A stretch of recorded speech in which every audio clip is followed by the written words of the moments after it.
Hello my dear student, कैसे हैं आप सभी। मैं सौरभ आप सभी का हमारे YouTube channel Indian education academy में सौरभ सर पर हार्दिक स्वागत करता हूं। आशा करता हूं कि आप लोग एकदम स्वस्थ होंगे, मस्त होंगे, जबरदस्त होंगे।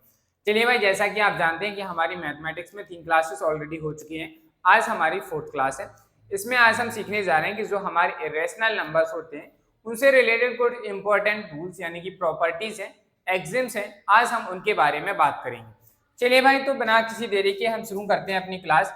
आज हम सबसे पहले हेडिंग डालेंगे प्रॉपर्टीज ऑफ रेशनल नंबर्स। जो रेशनल नंबर्स होते हैं उनकी क्या क्या प्रॉपर्टीज होती हैं उनके बारे में वन बाय वन हम बात करेंगे। नंबर वन फर्स्ट प्रॉपर्टी कहती है, क्या कहती है, अगर square root of A plus square root of B, आपके पास दो अलग अलग नंबर्स हैं, रेशनल नंबर्स हैं, आप उन दोनों को ऐड करेंगे तो ये दोनों कभी भी ऐसे नहीं लिखे जा सकते।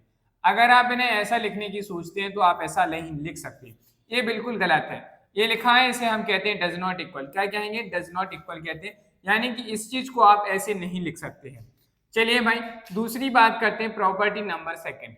प्रॉपर्टी नंबर सेकंड कहती है, अगर आप दो चीजों का डिफरेंस लेना चाह रहे हैं, अगर आपके पास दो रैशनल नंबर हैं और आप उनका डिफरेंस लेना चाहते हैं तो आप इसे इस तरीके से नहीं लिख सकते। ए माइनस बी आप उसे इस तरीके से नहीं लिख सकते। अगर आप ऐसा लिखते हैं तो आपका आंसर गलत माना जाएगा। प्रॉपर्टी नंबर थर्ड कहती है, क्या कहती है प्रॉपर्टी नंबर थर्ड, अगर रूट ए और रूट ए यानी कि आपके पास दो सेम रैशनल नंबर है तो आप इसे कभी भी ऐसे नहीं लिख सकते हैं। आप इसको ऐसे नहीं लिख सकते हैं। अगर आप ऐसा लिखते हैं तो ये गलत है।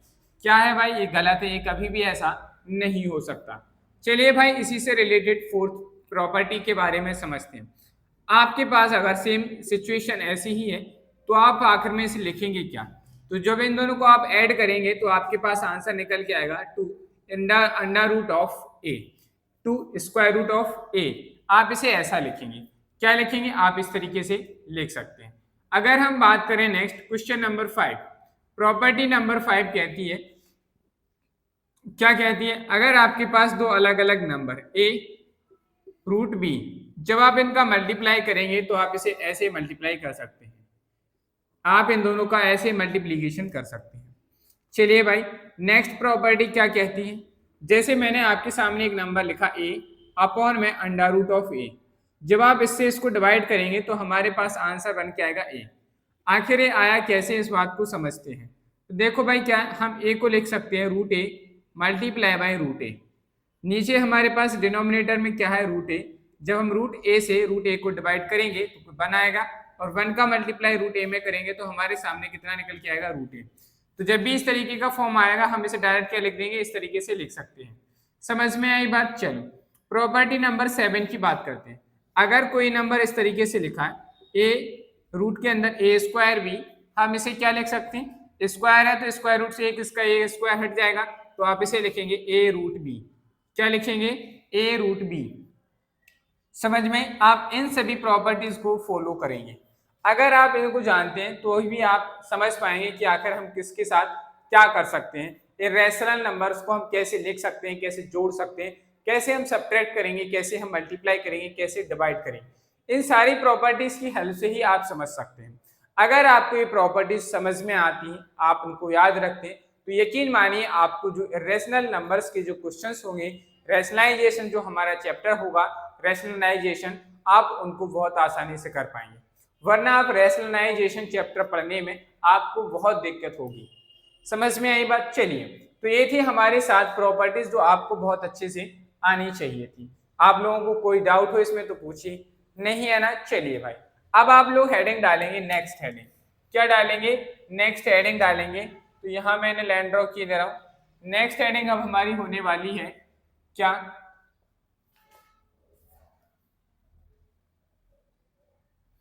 Representation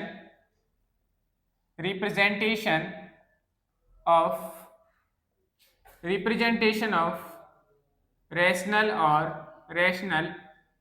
representation of rational and irrational number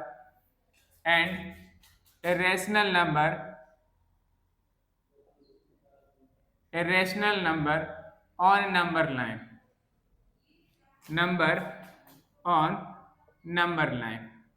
चलो भाई, नंबर लाइन के बारे में समझते हैं कि आखिर नंबर लाइन होती क्या है। पहले आप लोग ये बताइए कि आप लोगों को ये दिख रहा है या नहीं। दिख रहा है तो कमेंट बॉक्स में थम्स अप कर दीजिए भाई। अगर आप लोगों को सब कुछ दिख रहा है तो आप कमेंट बॉक्स में थम्स अप करते चलिए कि सर एवरीथिंग इज क्लियर। चलिए भाई, सब कुछ सही दिख रहा है आपको, तो ध्यान दीजिए। हमने लिखा representation of rational and rational number on number line. अब बात आती है सर ये नंबर लाइन क्या चीज होती है। नंबर लाइन एक ऐसी लाइन है, आपने देखा होगा, आप स्केल जानते होंगे। स्केल में आप एक लाइन होती है, उस लाइन में बहुत सारे नंबर्स लिखे रहते हैं। इसी तरीके की लाइन को हम क्या कहते हैं, नंबर लाइन कहते हैं। क्या कहते हैं, नंबर लाइन कहते हैं। थोड़ा समझिए कि आखिर नंबर लाइन होती क्या है। एक लाइन होगी, उस लाइन के ऊपर आपको नंबर्स को रिप्रेजेंट कराना होता है, इसी को हम क्या कहते हैं, नंबर लाइन कहते हैं। एक लाइन जिसके ऊपर नंबर रिप्रेजेंटेड होते हैं उस लाइन को हम नंबर लाइन कहते हैं। क्या कहते हैं, नंबर लाइन कहते हैं। बात करते हैं सर हम किस चीज की, किस नंबर की, कैसी नंबर लाइन बनाते हैं, ये जानना जरूरी है। चलो भाई, तो इसके बारे में शुरू करते हैं। तो सबसे पहले हम पढ़ेंगे नेचुरल नंबर्स के लिए। किसके लिए पढ़ रहे हैं, नेचुरल नंबर्स के लिए। हम सीख रहे हैं कि जो नेचुरल नंबर होते हैं वो natural numbers on number line. ठीक है, अगर आप नेचुरल नंबर्स को नंबर लाइन पे रिप्रेजेंट करना चाहते हैं तो आप कैसे करेंगे, ये हमें आना चाहिए, तभी तो हम नंबर लाइन बना पाएंगे, वरना आप कैसे बनाएंगे। तो नेचुरल नंबर्स कहाँ से शुरू होते हैं, इस बात का जवाब दीजिए। आपने कहा सर नेचुरल नंबर्स 1 से शुरू होते हैं। कहाँ से शुरू होते हैं, 1 से शुरू होते हैं। जब हमारे नेचुरल नंबर 1 से शुरू होते हैं तो हमारे पास एक नंबर लाइन है। आपसे कहा गया आप इस पे 5 अंक यानी कि 1 2 3 4 5 को नंबर लाइन पर रिप्रेजेंट करेंगे।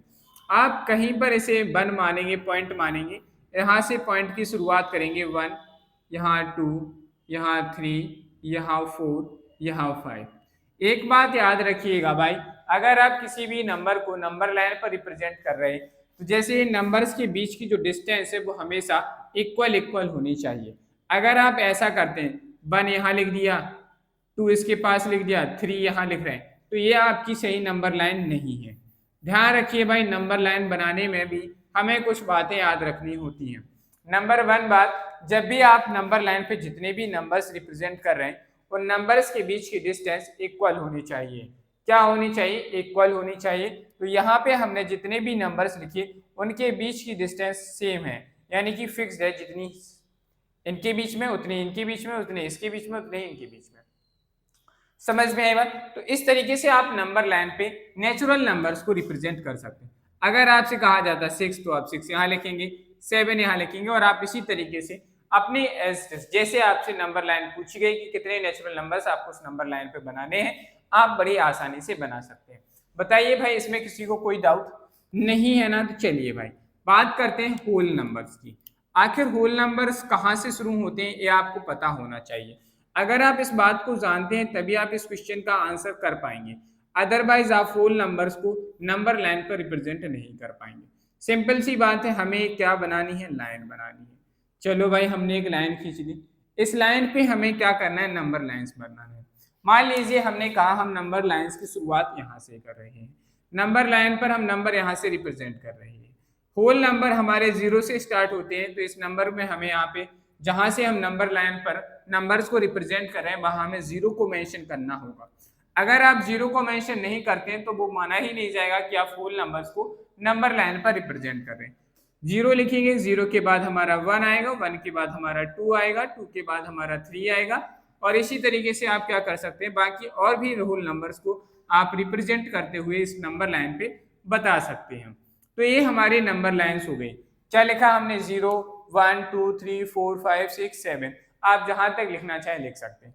दैट मीन्स जब हम होल नंबर्स की नंबर लाइन बनाएंगे तो नंबर लाइन में हमें 0 को भी मेंशन करना पड़ेगा। अगर हम नेचुरल नंबर्स की नंबर लाइन बना रहे होंगे तो वहां हमें 0 को मेंशन नहीं करना हो। यही ध्यान रखने वाली बातें हैं। आपसे पूछा जाएगा कि write the represent the whole numbers on a number line, तो आपको 0 मेंशन करना है।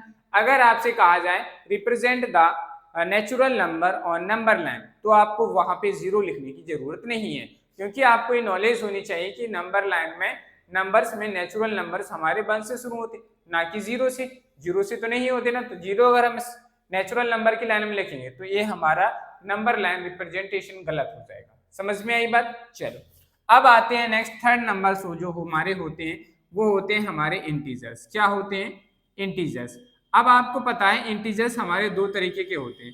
पहला तो होते हैं पॉजिटिव इंटीजर्स, दूसरा होते हैं हमारे नेगेटिव इंटीजर्स। अब पॉजिटिव इंटीजर्स और नेगेटिव इंटीजर्स हैं, यानी कि हम अब जो नंबर लाइन बनाएंगे उस नंबर लाइन में पॉजिटिव नंबर्स भी होंगे, नेगेटिव नंबर्स भी होंगे।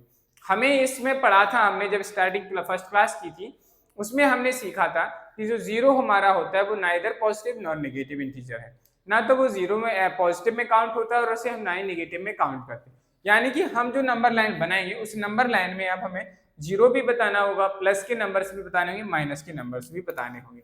चलो भाई तो इस नंबर लाइन को बनाते हैं। जैसे हमने यहाँ पे एक लाइन ड्रॉ की, लाइन भाई सीधी होनी चाहिए, टेढ़ी नहीं होनी चाहिए। अगर हमारी लाइन थोड़ी बहुत टेढ़ी हो जाए तो आप समझिएगा कि स्ट्रेट लाइन ही है, ठीक है। ये बन गई हमारी नंबर लाइन। ये लाइन बनी है भाई, लाइन बनाएंगे तो आप दोनों साइड एरो जरूर लगाएं, ये लाइन का ही सिंबल होता है, ठीक है। ये हो गया। अब हमने क्या किया, हमने यहाँ पे माना ये हो गया हमारा जीरो। क्या है? जीरो। यहाँ जीरो आ गया, जीरो के हमारे राइट हैंड साइड, ध्यान सुनिए भाई, इंटीजर्स को जब आप नंबर लाइन पे रिप्रेजेंट करेंगे तो आपको पता होना चाहिए कि जीरो के राइट हैंड साइड ऐसे हम लिख रहे होते तो ये हमारा राइट हैंड साइड होता है, ये लेफ्ट हैंड साइड। तो जीरो के राइट हैंड साइड वाले नंबर्स जितने भी होते हैं हमारे सारे के सारे पॉजिटिव होते हैं, और जीरो से लेफ्ट हैंड साइड हम जाएंगे सारे के सारे नंबर्स हमारे नेगेटिव होते हैं। तो जीरो से यहाँ गए, वन प्लस का होगा, प्लस का होगा तो आपको प्लस का साइन लिखना नहीं है, आप समझ जाएंगे कि इस तरीके के जो नंबर लिखे हैं पॉजिटिव नंबर्स हैं। टू हो गया, टू के बाद हम यहाँ थ्री भी रिप्रेजेंट कर सकते हैं, फोर को रिप्रेजेंट कर दीजिए, फाइव को, सिक्स को एंड सेवन। हमने इन नंबर्स को लिखा। चलो भाई सेम नंबर्स अब हम यहाँ पे बैकवर्ड लिखेंगे, यानी कि लेफ्ट हैंड साइड लिखेंगे। तो जीरो के साइड आएंगे तो हमें क्या करना है, -1। अब आपको माइनस का साइन लगाना होगा। फिर हमने लिखा -2 लिखेंगे। फिर हमने लिखा -3 लिखना पड़ेगा, -4, -5, आप जैसे भी रिप्रेजेंट करना चाहें आप रिप्रेजेंट करेंगे। लेकिन आपको एक बात याद रखनी है, आप जो भी मेजरमेंट लेंगे यहाँ जितनी डिस्टेंस इन दोनों के बीच में उतनी ही डिस्टेंस इन दोनों के बीच में होनी चाहिए, सभी जगह सेम डिस्टेंस होनी चाहिए। और हम जब इंटीजर्स को नंबर लाइन पर रिप्रेजेंट कर रहे हैं तो आपने देखा इसमें हमें जीरो भी देखने को मिला, हमें नेचुरल नंबर्स भी देखने को मिले, हमें यहाँ पे नेगेटिव इंटीजर्स भी देखने को मिले। तो जब हम इंटीजर्स का हम क्या करेंगे, नंबर रिप्रेजेंटेशन करेंगे नंबर लाइन के ऊपर, तो हमें कुछ इस तरीके से करना होगा। अभी हम ये सीख रहे हैं कि आखिर हमसे कहा जाएगा कि होल नंबर्स का नंबर रिप्रेजेंटेशन करना है तो हम नंबर लाइन बनाएंगे कैसे। अभी हम ये सीख रहे हैं नेचुरल नंबर्स का रिप्रेजेंटेशन नंबर लाइन पे करना होगा तो आपको कुछ इस तरीके से नंबर लाइन बनानी होगी। होल नंबर्स का पूछा जाएगा तो आपको इस तरीके से नंबर लाइन बनानी होगी। अगर आपको इंटीजर्स का नंबर लाइन पर रिप्रेजेंटेशन पूछा गया है तो आपको कुछ इस तरीके से नंबर लाइन बनानी होगी। हम ये सीख रहे हैं कि अगर ऐसे नंबर्स के लिए आपसे नंबर लाइन बनाने को कहा जाएगा तो आपको कैसी नंबर लाइन बनानी है, हम अभी सिर्फ इतनी सी बात सीख रहे हैं। नंबर लाइन पर हम उन नंबर्स को रिप्रेजेंट कैसे करेंगे वो अभी हम कुछ टाइम में सीख रहे होंगे। चलिए भाई इस चीज को समझ में आ गई, किसी को कोई डाउट नहीं है ना। चलिए पहले आप लोग इतना नोट डाउन करेंगे, फिर जो है हम आगे इसके आगे नेक्स्ट अभी हमारा क्या रह गया, इसमें फ्रैक्शन रह गए, डेसिमल नंबर्स रह गए कि उनको कैसे रिप्रेजेंट करते हैं। फिर हम सीखेंगे कि हम रेशनल नंबर को कैसे रिप्रेजेंट करें, सारी चीजों के बारे में बात करते हैं। नोट डाउन कर लीजिए आप लोग पहले। चलिए भाई तो नेक्स्ट आगे हम बात करते हैं नंबर लाइंस। लिखेंगे क्या, लिखेंगे नंबर लाइन फॉर फ्रैक्शंस।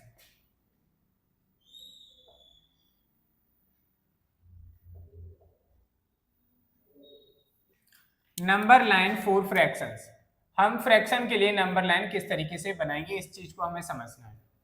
चलो भाई तो समझते हैं। जैसे एक एग्जांपल लेते हैं, आपसे कहा गया है कि आपको क्या करना है, 2/5 रिप्रेजेंट करना है। क्या करना है, 2/5। अब ये आपने देखा कि 2/5 जब आंसर आ रहा है, जो भी आंसर आएगा वो हमेशा पॉजिटिव आएगा, और रेशनल नंबर्स जो होते हैं हमारे उन्हें हम कैसे रिप्रेजेंट करेंगे। तो देखो भाई अब हम क्या करेंगे, हमारे पास एक लाइन होगी, कुछ इस तरीके की लाइन बनाएंगे, ठीक है। इस लाइन पे हमें क्या करना है, एक जगह अब हम पॉइंट 0 लेंगे। मान लीजिए हमने यहाँ पे 0 लिया, अब हमारे जितने भी आंसर आएंगे सारे के सारे पॉजिटिव में हैं। तो हम क्या करेंगे, देखो समझिएगा थोड़ा ध्यान से, यहाँ डिनोमिनेटर में कितना लिखा है 5, तो हम यहाँ से अब 1 2 3 4 जो भी लिखेंगे उनके बीच में आपको 5 पॉइंट्स रखने हैं, 5 लाइन, जैसे उनके बीच की डिस्टेंस भी सेम होनी चाहिए, 1 2 3 4 5। जो फिफ्थ पॉइंट होगा यहाँ पे क्या बन गया हमारा 1, इसके आगे फिर से 5 पॉइंट, 1 2 3 4 5, यहाँ क्या आ गया हमारा 2 आ गया। इसके आगे करो भाई 1 2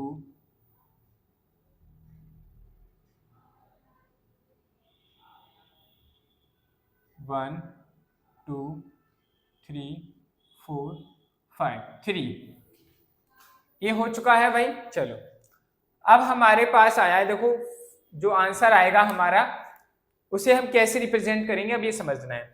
हमारे पास नीचे टोटल कितनी है 5 लाइन है, 5 में से 2 की बात चल रही, 5 में से 2 की बात चल रही, यानी कि ये तो भाई हमारा 1 से ही कम है, 1 से कम है कि नहीं भाई। 1 कब आता है, जब अगर हमारे पास होता है 5/5, तब जाके हमारा क्या बनता है 1, लेकिन ये तो जो है 1 से कम है कि नहीं, 2/5, 2/5 कम है, तो देखो भाई 0 ये है, 0 से बीच में 1 और 4 5 होना चाहिए, 1 2 3 4 5 5 1 तक हो रही। अब हमसे क्या है, ऊपर कितना न्यूमरेटर है 2, न्यूमरेटर है कितना है 2, तो 0 के आगे 2 काउंट करो, 1 2, ये क्या आ गया 2, और यहाँ से आप क्या लिख देंगे, यही हमारा क्या हो गया 2/5 हो गया। क्या हो गया 2/5 हो गया। क्या हो गया भाई 2/5 हो गया। ये हमारा नंबर रिप्रेजेंटेशन हो गया। फ्रैक्शन नंबर के लिए हम क्या करेंगे, इसी तरीके की फ्रैक्शंस के लिए हम क्या करेंगे, इसी तरीके से क्या करेंगे, नंबर लाइन बना रहे हैं। अगर हमसे नेगेटिव नंबर्स की बात होती तो हम यहाँ नेगेटिव नंबर्स लिख देते, सारे के सारे जो भी आंसर आएगा पॉजिटिव नंबर्स थी, इसलिए हमने इस नंबर लाइन को इतना ही बनाया। चलो भाई समझ में आएगी। तो नंबर लाइन्स हम फ्रैक्शन के लिए कुछ इस तरीके की बनाएंगे। अब हम रिप्रेजेंट करना सीखते हैं। चलो भाई एग्जांपल लेते हैं फ्रैक्शन की बात, पहले साधारण नंबर्स को मैंने लिखा रिप्रेजेंट अ नेचुरल नंबर,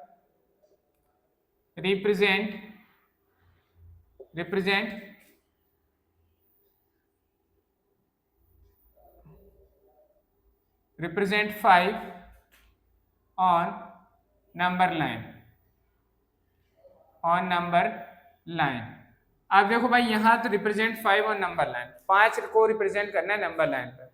अब इसमें ये मेंशन नहीं किया है कि 5 क्या है, नेचुरल नंबर है कि होल नंबर है। अगर हम कहें, अब यहाँ लिखा आपको आगे दिया गया ब्रैकेट में 4 नेचुरल नंबर, आपको 5 बताना है लेकिन नेचुरल नंबर्स के लिए लिखना है।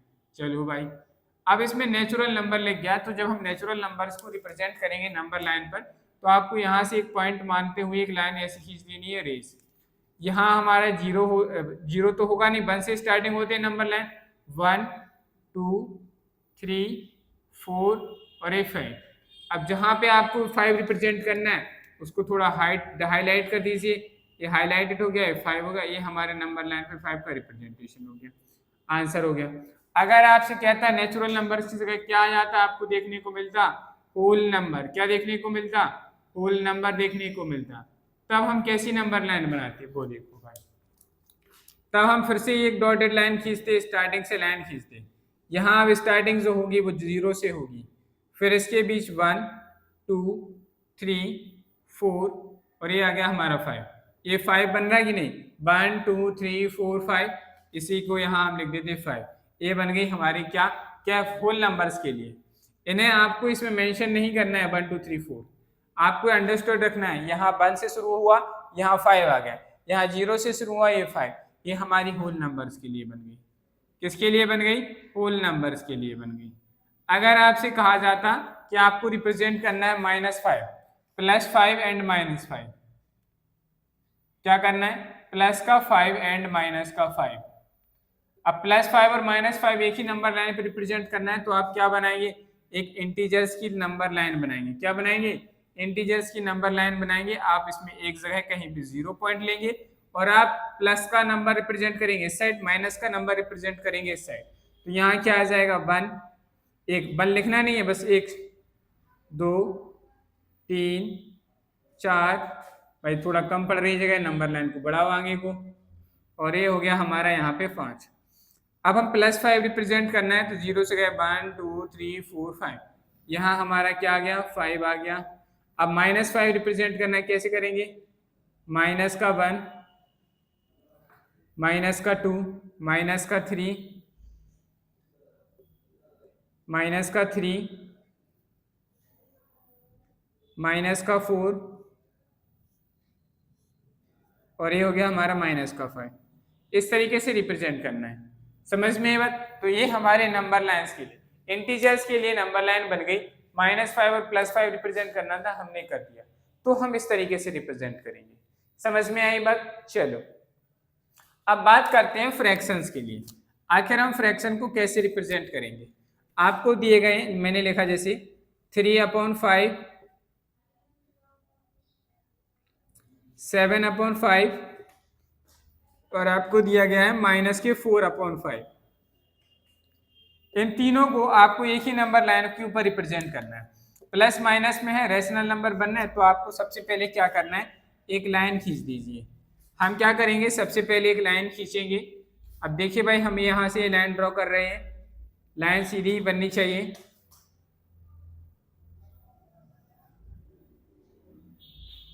चलिए भाई, ये हमारी क्या बन गई? एक लाइन बनी है, ठीक है। इसको ऐसे बनाएंगे, ये हमारे सामने एक लाइन बनी। इस लाइन में कहीं ना कहीं देखो भाई, अब जी सारे नंबर प्लस माइनस में यानी कि इंटीजर्स वाली बनी। तो हमने क्या किया? हमने यहाँ माना 0। क्या माना? 0 माना। अब देखो भाई, आपको क्या रखना है? जब इसे आप रिप्रेजेंट करेंगे तो आपको इनका डिनोमिनेटर देखना है। डिनोमिनेटर कितना है? 5 है। तो आपको 0 के बाद प्लस वाले नंबर्स बताने हैं। तो आपको नंबर लाइन रिप्रेजेंट करने के लिए इनके बीच में 0 से 1 के बीच में 4 लाइन ड्रॉ करनी होंगी। कितनी लाइन ड्रॉ करनी होंगी? 4 लाइन। देखो भाई कैसे करेंगे? जैसे हमने किया यहाँ 1 2 3 4 और 5th लाइन पे हमारा क्या आ जाएगा? 1 आ जाएगा। ठीक है भाई, 1 आ गया। फिर से 4 लाइनें बीच में करो, 1 2 3 4। 5th लाइन पे फिर से 2 आ गए, 1 2 3 4। 5th लाइन पे 3 आ गया।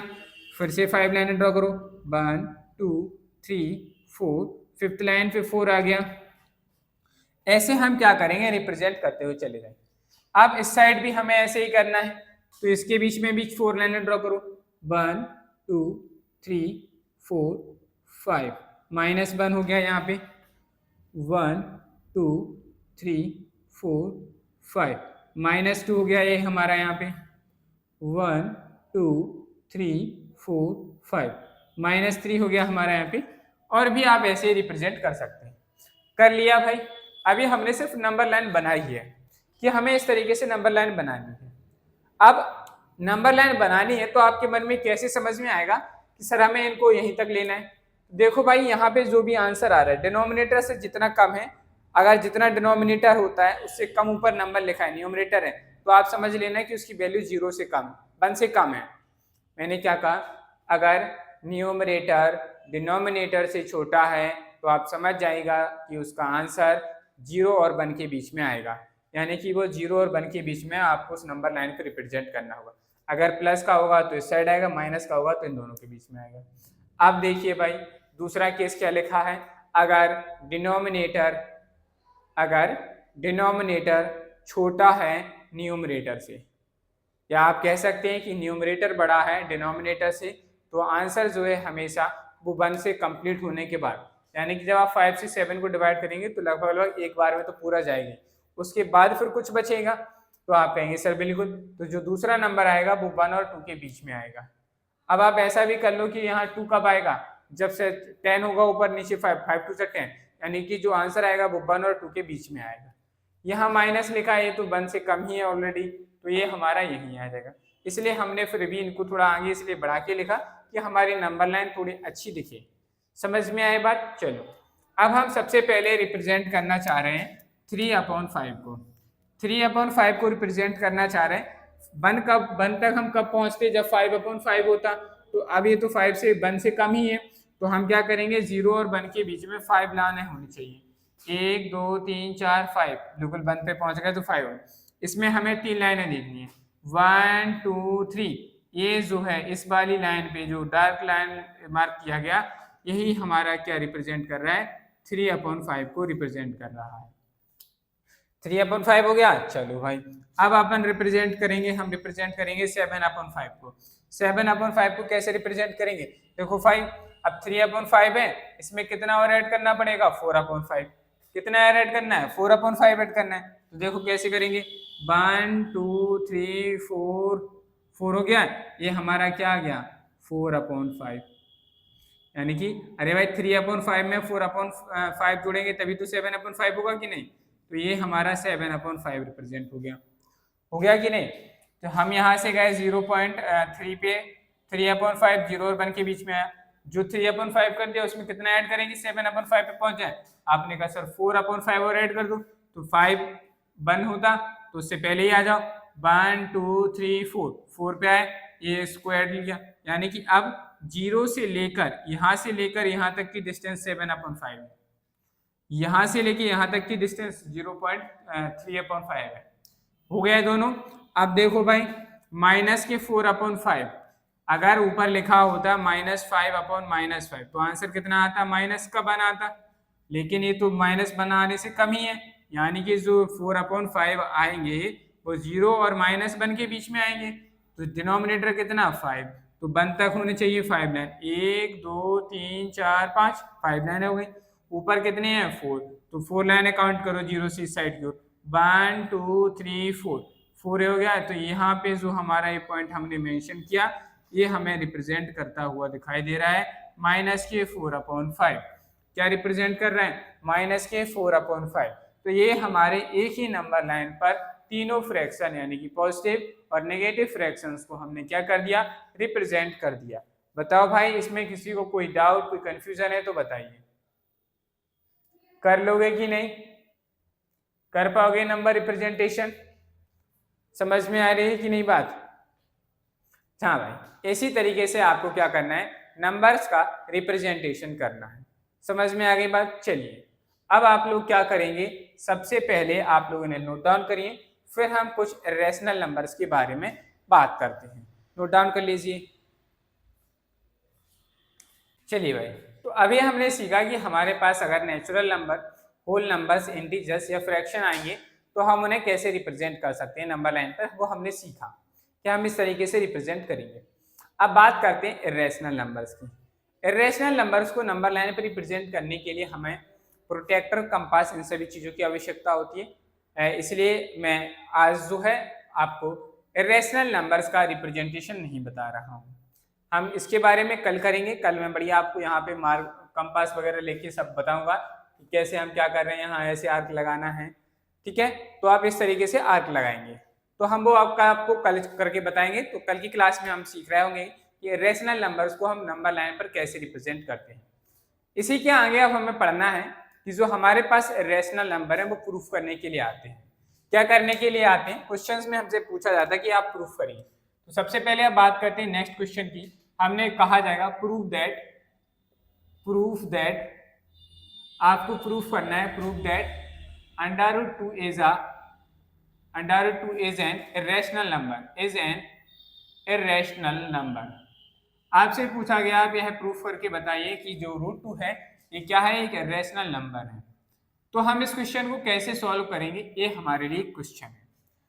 हमसे ये क्वेश्चन पूछे जाते हैं, ऐसे बहुत सारे क्वेश्चन हैं, चाहे आप सीबीएसई बोर्ड ले लें, एनसीईआरटी ले लें, या आप किसी भी बोर्ड की तैयारी से पढ़ रहे हैं, यहाँ से ये क्वेश्चन बनता ही है। अब हमें क्या करना है कि हमें इस क्वेश्चन को सॉल्व करना आना चाहिए। तो इस क्वेश्चन को सॉल्व करने के दो तरीके हैं। पहला तरीका है कि आप डिवीजन मेथड अगर अप्लाई करेंगे तो उसकी हेल्प से आप इस क्वेश्चन को प्रूफ कर सकते हैं। दूसरा तरीका है कि आप इसे कुछ मानेंगे, मान के चलिए, फिर आप इसको सॉल्व करेंगे। वो एक अल्टरनेटिव मेथड है जिसकी हेल्प से आप कर सकते हैं। सबसे पहले हम आपको जो सिखाने जा रहे हैं वो डिवीजन मेथड सिखाने जा रहे हैं, क्योंकि डिवीजन मेथड थोड़ा आसान भी है और कुछ लोगों के लिए डिफिकल्ट भी है। ठीक है भाई, तो हम सबसे पहले जो मूव ऑन कर रहे हैं वो हम मूव ऑन कर रहे हैं डिवीजन मेथड की ओर। चलो भाई, डिवीजन मेथड की हेल्प से हम सीख रहे हैं कि कैसे हम प्रूफ करेंगे कि कोई नंबर इरेशनल नंबर है। तो यहाँ आपको मेथड का नाम लिखा जा रहा है डिवीजन मेथड। किस मेथड से हेल्प समझ रहे हैं? डिवीजन मेथड को फॉलो कर रहे हैं। चलो भाई, डिवीजन मेथड क्या कहता है कि √2 को हम क्या लिख सकते हैं? तो आपने कहा सॉल्यूशन में गिवन है क्या गिवन है, आपको गिवन है कि √2 है, √2 दिया गया है। √2 इसे, इसका मतलब क्या हुआ, आप इसे ऐसे लिख सकते हैं, इसके नीचे 1 है कि नहीं, आप लिखेंगे सर बिल्कुल लिख सकते, क्या लिख सकते हैं, इसे 1 लिख सकते कि नहीं। आपको इसका स्क्वायर रूट निकालना है, तो स्क्वायर रूट निकालने के लिए हम क्या करते हैं कि जो भी नंबर दिया रहता है उसे कुछ इस तरीके से लिखते हैं कि नहीं भाई, आपने कहा सर बिल्कुल लिखते हैं, तो हमने भी इस नंबर को कुछ इस तरीके से लिख लिया। ठीक है भाई, चलो अब हमें इस क्वेश्चन को सॉल्व करना है। लॉन्ग डिवीजन मेथड, यानी कि लॉन्ग डिवीजन मेथड कहते हैं हम इसे। अब डिवीजन मेथड में हमें सीखना है कि हमें जो 2 नंबर दिया गया है, हमें इसके नियरेस्ट परफेक्ट स्क्वायर देखना होता है। क्या देखना होता है, इसके नियरेस्ट परफेक्ट स्क्वायर देखना होता है। तो इसके नियरेस्ट परफेक्ट स्क्वायर क्या है, आप ये बताइए। तो आपने कहा सर 1 है, क्या है 1, तो हम यहाँ क्या लिखेंगे 1 लिखेंगे, यहाँ पे 1 आएगा और यहाँ 1 लिखेंगे। 1 का स्क्वायर किया 1, इन दोनों को ऐड करेंगे तो हमारे सामने यहाँ 2 आया, इनको सब्ट्रैक्ट करेंगे 1 आया। अब हम इसको फर्दर और डिवाइड करना चाह रहे हैं, तो हमने यहाँ डेसिमल लगाया। डेसिमल लगाया तो आप यहाँ पे नंबर ऑफ जीरोस बढ़ा सकते हैं, लेकिन जो नंबर ऑफ जीरोस बढ़ेंगे वो पेयर में बनेंगे। तो यहाँ हमने 2 जीरो बढ़ाए और यहाँ से जो 2 जीरो बढ़ाए वो हमने यहाँ ले लिए। ठीक है भाई, क्या कर लिए, हमने यहाँ ले लिए। तो यहाँ अब कितना हो गया 100। अब आपको ऐसा नंबर सोचना है कि आपको यहाँ पे एक डिजिट लिखना पड़े और यहाँ जब आप इससे मल्टीप्लाई करें तो जो 100 से कम आए, तो आप क्या करेंगे, आप यहाँ पे क्या करेंगे भाई, देखो कैसे करना है। आपको यहाँ का एक डिजिट देखना है और यहाँ के 2 डिजिट, समझिएगा भाई, यहाँ के 2 डिजिट देखिए। अब आपको देखना है कि 2 की टेबल में 10 कितने टाइम्स में आएगा, आपने कहा सर 5 टाइम्स में आएगा। चलो ठीक है, अगर 5 टाइम्स में आएगा, अगर उसी 5 को हम यहाँ लिखें और इस 25 में 5 से मल्टीप्लाई करेंगे तो 125 हो गया। तो ये तो ज़्यादा हो रहा है, तो हम इससे 1 टाइम्स कम, यानी कि अगर हम 2 की टेबल को 4 टाइम्स रीड करें तो कितना हो जाएगा, 8 आएगा। तो आपको क्या करना है, 4 यहाँ लिखेंगे, 4 यहाँ लिखेंगे। अब इस 4 का मल्टीप्लाई इस 24 में करो। चलो भाई करते हैं, 24, 4 4 जा 16, 4 2 जा 8 और 1 9, माइनस लगाएंगे, इन दोनों को ऐड करेंगे तो यहाँ पे कितना आ गया 28। सब्ट्रैक्शन करेंगे इसका तो कितना बचा 4, इसकी कैरी इसमें 10 हो गया 0 और कुछ नहीं बचा। चलो भाई अब नेक्स्ट डिजिट लेने हैं तो 2 0 यहाँ पेयर के साथ आएंगे, क्योंकि हम बाकी परफेक्ट स्क्वायर निकाल रहे हैं, स्क्वायर रूट निकाल रहे हैं, तो यहाँ पे जो डिजिट आते हैं वो हमेशा पेयर में ही आते हैं। अब भाई इन जीरोस की कोई वैल्यू नहीं, इसलिए हमने इनको यहाँ पे क्रॉस लगा दिया। अब आपको देखना है कि यहाँ 28 है, यहाँ 40 है। 28 बन जाए 28 होता, 28 टू 56 होता, ज़्यादा हो जाएगा, और यहाँ तो 28 से कम, तो हम यहाँ 1 टाइम्स लिखेंगे, यहाँ 1 आएगा, यहाँ 1 आएगा। यहाँ पर जो हमारे पास नंबर बना 281, इसमें आप 1 से मल्टीप्लाई कर दीजिए। 1 से मल्टीप्लाई करेंगे तो हमारे सामने 281 ही नंबर निकल के आया। इन दोनों को ऐड करेंगे तो यहाँ पे आ गया 282। इन दोनों का सब्ट्रैक्शन करेंगे, 9 बचा, इसकी कैरी इसमें आई तो कितना सब्ट्रैक्शन करने पे 1 बचा और ये 1 हो गया। ठीक है भाई, अब हमारे पास फिर से नेक्स्ट 2 0 आएंगे, वो इसके साथ एज इट इज लग जाएंगे। लग गए भाई, कोई दिक्कत नहीं है। अब आपको देखना है यहाँ 28, यहाँ के 2 डिजिट और यहाँ के आपको देखने हैं 3 डिजिट। अगर नहीं याद ज़्यादा दिक्कत लग रही है, टेबल्स नहीं आती हैं इतनी तक, तो आपको क्या करना है, यहाँ का 1 डिजिट देखो, यहाँ के 2 डिजिट देखो। यहाँ कितना है, 2 की टेबल में 11 से कम कितना आएगा, 2 5 जा 10, 5 टाइम्स में आ रहा है।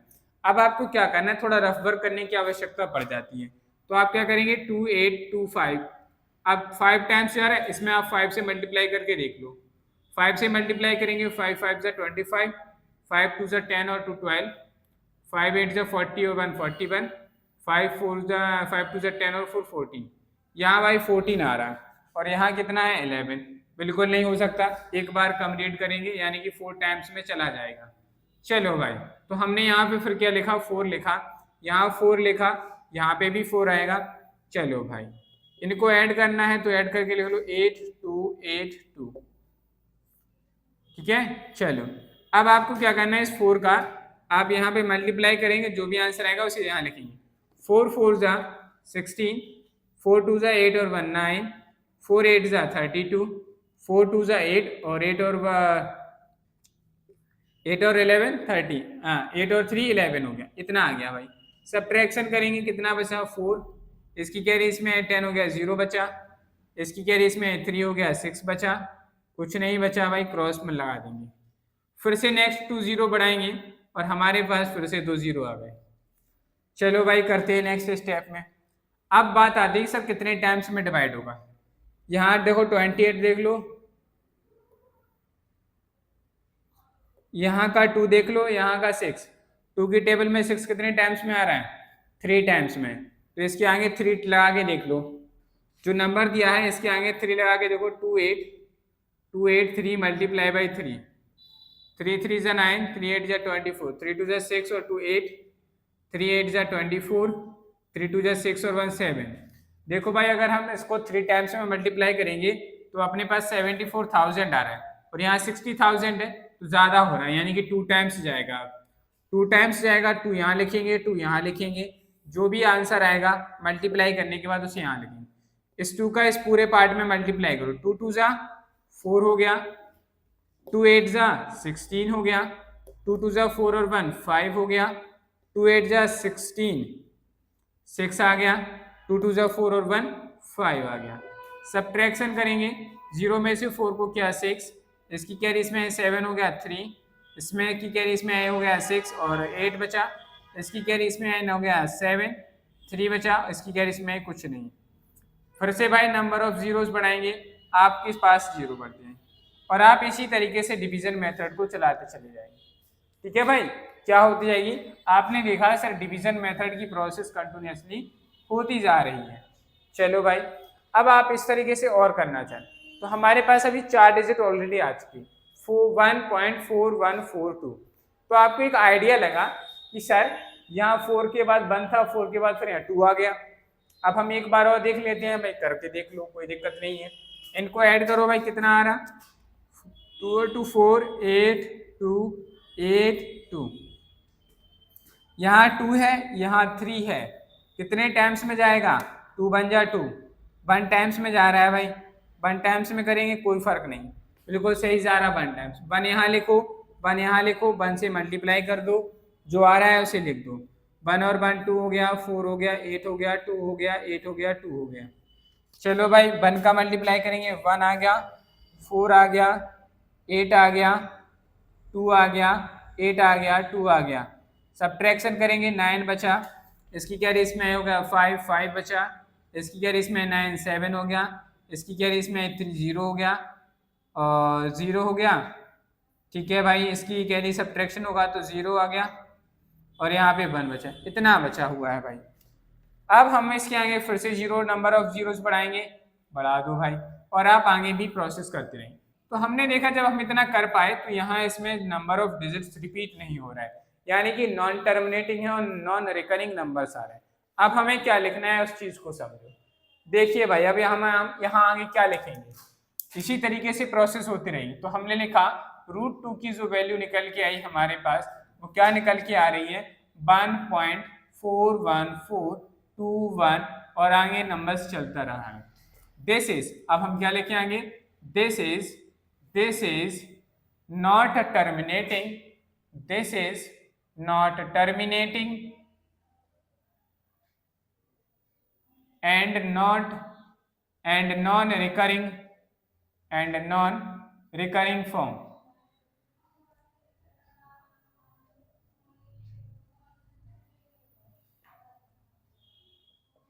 And non-recurring form, फॉर्म नहीं है, एक नॉन रिकरिंग फॉर्म है, इसलिए हम कह देंगे hence √2 is an irrational number, is an irrational number। इसलिए हम कह सकते हैं कि क्या सर, क्या कह सकते हैं कि है √2 जो है वो एक इरेशनल नंबर है। क्यों, कैसे कह दिया हमने? क्योंकि हमने इरेशनल नंबर्स की डेफिनेशन पढ़ी थी, उसमें हमने सीखा था a number which is the form, a natural number which is the form of not repeating and non recurring number. एक कोई भी संख्या जो नॉट रिपीटिंग और नॉन रिकरिंग फॉर्म में होगी वह नंबर हमारा नेचुरल यानी कि इरेशनल नंबर कहलाता है। क्या कहलाएगा? इरेशनल नंबर कहलाएगा। इसीलिए हमने यहाँ कहा कि ये जो हमारे पास नंबर का रिजल्ट आ रहा था ये नॉट रिपीटिंग था और नॉन रिकरिंग था। इसलिए हमने कह दिया कि रूट 2 क्या है, एक इरेशनल नंबर है। समझ में आई बात कि नहीं, बताओ भाई। इसमें किसी को कोई डाउट है, कोई दिक्कत समस्या है तो बताओ। नहीं है। अब आप कह रहे होंगे सर डिवीजन मेथड तो काफी डिफिकल्ट है। कुछ स्टूडेंट्स को यह मेथड काफी डिफिकल्ट भी लगा होगा। जिन्हें डिवीजन मेथड 8th में अच्छे से पढ़ा है उन्हें अच्छे से आता है, जिन्होंने नहीं सीखा उनके लिए तो यह बहुत ही बड़ी बला है। समझ में आई बात? तो बताओ भाई, अब नेक्स्ट मेथड समझा जाए।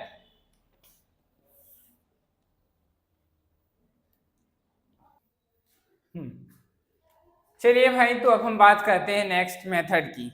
इसी में मेथड नंबर सेकंड की बात करते हैं कि इसका जो सेकंड मेथड है आखिर वो क्या होगा।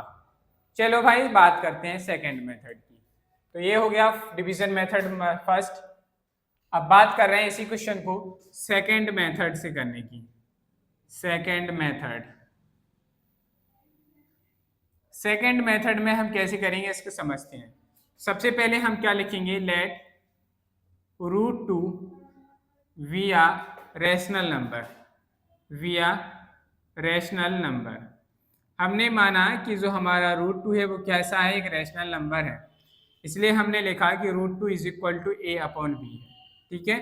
अब हमने क्या किया, स्क्वायरिंग बोथ साइड करेंगे। स्क्वायरिंग बोथ साइड, हमने दोनों साइड स्क्वायर किया। Squaring both sides, squaring both sides करेंगे तो आएंगे 2 is equal to a square upon B square. हो जाएगा कि नहीं? तो फाइनली कि ए स्क्वायर इज इक्वल टू क्या हो गया, 2b स्क्वायर हो गया। क्या हो गया, 2b स्क्वायर हो गया। चलो भाई, इतनी सी बात आ गई। इसका मतलब क्या निकला भाई, ए स्क्वायर जो है वो 2 से डिविजिबल है। A square is divisible by 2, divisible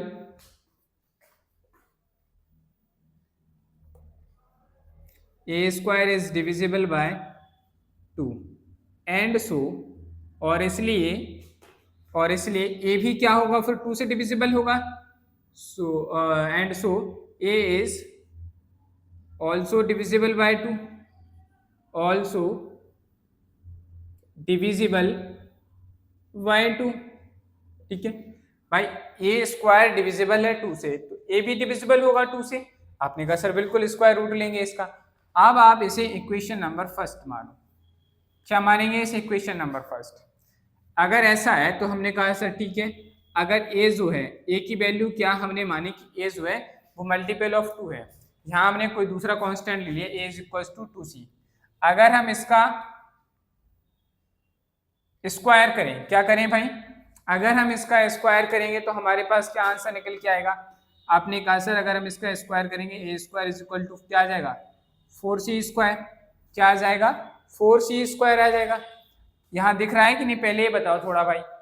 A square is equal to 4c square आ गया, क्या आपको ये दिख रहा है? नहीं दिख रहा है भाई। A square is equal to 4c square, अब आप लोगों को दिख रहा होगा। हाँ, A square is equal to 4c square आ गया। देखो भाई, अब हम यहाँ कर रहे हैं थोड़ा आगे, इसके आगे, नाउ हियर, इसके आगे हम क्या करेंगे, आप लोगों ने इसे नोट तो कर लिया ना, इसको इरेज कर दे रहे हैं।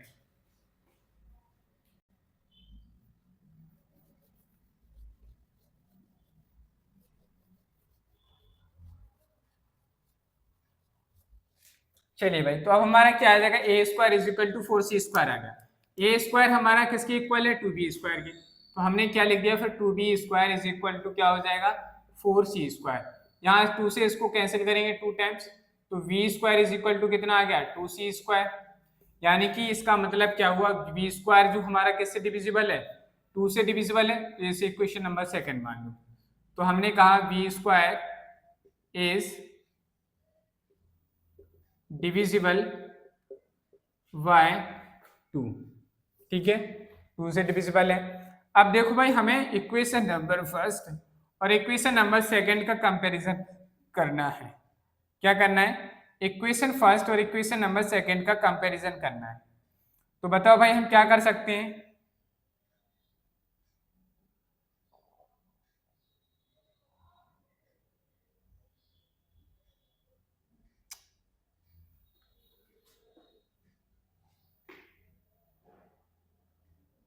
देखो भाई, अब हम यहाँ लिखेंगे from equation first and second, from equation first and equation second. हमने जो दो इक्वेशन मानी फर्स्ट और सेकेंड, इसमें देखो भाई अगर हम करें तो हमें इसमें दो से तो टू से टू कैंसिल तो हो ही जाएगा। क्या हो जाएगा? टू से टू कैंसिल हो जाएगा। ए अपॉन बी के फॉर्म में बनाइए भाई। अगर हम इन दोनों को ऐसे लिखें, A square upon B square is equal to, यहाँ क्या हो जाएगा? टू बी स्क्वायर अपॉन, और यहाँ बी स्क्वायर की वैल्यू क्या है? Two c square. तो टू से टू कैंसिल तो हो गया कि नहीं भाई? अब आप देखेंगे अगर हमें यहाँ से ए अपॉन बी की वैल्यू निकालनी होगी तो यहाँ पे हमारे पास बी अपॉन सी निकल के आ रहा है। क्या निकल के आ रहा है? बी अपॉन सी निकल के आ रहा है। लेकिन जो बी अपॉन सी निकल के आएगा इसका भी तो स्क्वायर रूट आएगा कि नहीं?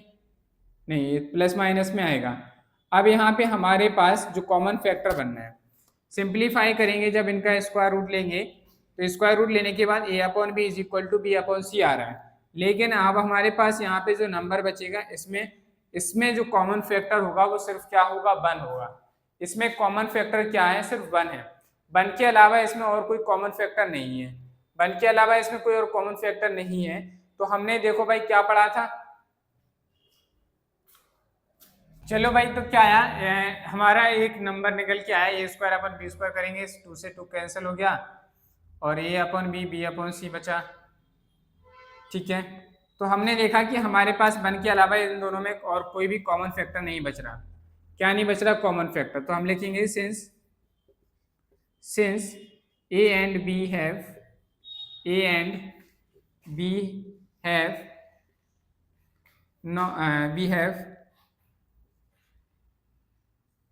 not common factor have not common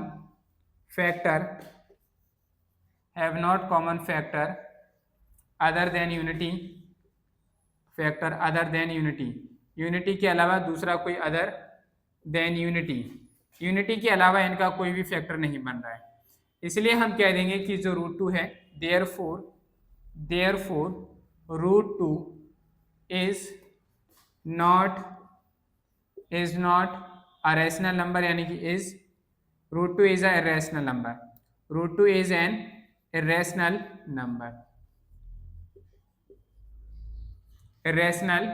number।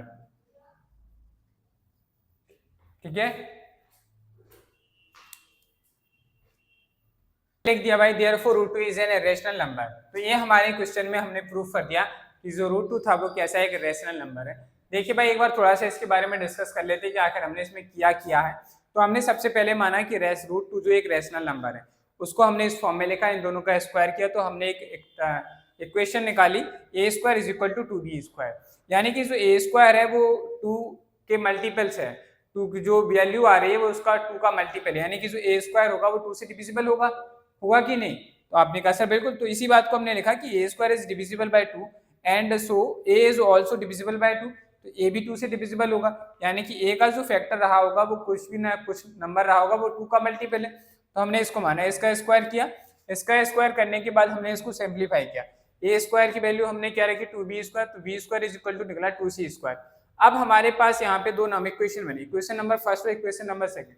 अगर हम बात करें कि इन दोनों में एक कॉमन फैक्टर है, तो कॉमन फैक्टर क्या है? वो 2 है। ठीक है भाई, जब आप अगर ऐसे रैशनल नंबर के फॉर्म में लिखेंगे ए अपन बी के फॉर्म में, तो हमने इन दोनों इक्वेशन को डिवाइड किया तो A square upon B square. जब हमने इसका स्क्वायर रूट लिया तो A upon B is equal to B upon C आया।